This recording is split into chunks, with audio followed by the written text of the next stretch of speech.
ദേശീയ ജീവിതത്തിന്റെ മുഖ്യധാരയിൽ മുസ്ലിം ജനവിഭാഗങ്ങൾ അവഗണിക്കപ്പെടുകയാണെന്ന് ടി.എ. മുഹമ്മദ് കബീർ എം.എൽ.എ. പറഞ്ഞു. മുസ്ലിം ലീഗ് പഞ്ചായത്ത് സമ്മേളനം പത്തനാപുരത്ത് ഉദ്ഘാടനം ചെയ്ത് സംസാരിക്കുകയായിരുന്നു അദ്ദേഹം. നമ്മുടെ ശത്രുക്കൾ ആഗ്രഹിക്കുന്നത് നമ്മൾ പ്രകോപിതരാകണം എന്നാണ്. അതുകൊണ്ട് പ്രകോപനത്തിന് അടിപ്പെടാതെ നിയമപരമായി ജനായത്ത മാർഗത്തിൽ നമ്മുടെ അവകാശ സമരങ്ങളുമായി കഴിഞ്ഞ 5-6 പതിറ്റാണ്ട് കാലമായി കഠിനാധ്വാനം ചെയ്യുന്ന മുസ്ലിം ലീഗിന്റെ കൂടെ നിങ്ങൾ ഉണ്ടാകണം.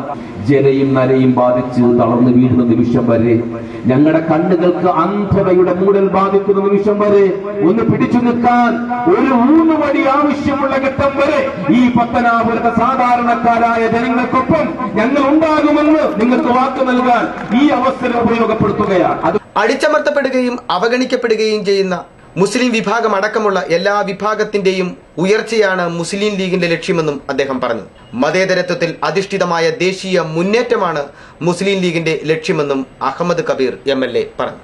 പത്തനാപുരം സെൻട്രൽ ജംഗ്ഷനിൽ നടന്ന പൊതുസമ്മേളനത്തിൽ പഞ്ചായത്ത് കമ്മിറ്റി പ്രസിഡന്റ് സെയ്ദ് അലി അധ്യക്ഷത വഹിച്ചു. പി.കെ. ഫിറോസ്, എ. യൂനുസ് കുഞ്ഞ് എക്സ്.എം.എൽ.എ., പി.എം.എ. സലാം, അൻസറുദ്ദീൻ, മണക്കാട് നജ്മുദ്ദീൻ, പുന്നല ഇബ്രാഹിം കുട്ടി, ഷാജഹാൻ, പച്ചില ശംസുദ്ദീൻ, കെ. നൂറുദ്ദീൻ സാഹിബ്, അനസ് ഹസൻ, അബൂസിയർ എന്നിവർ പ്രസംഗിച്ചു. പ്രദീപ് ഗുരുകുലം, ന്യൂസ് ബ്യൂറോ, പത്തനാപുരം.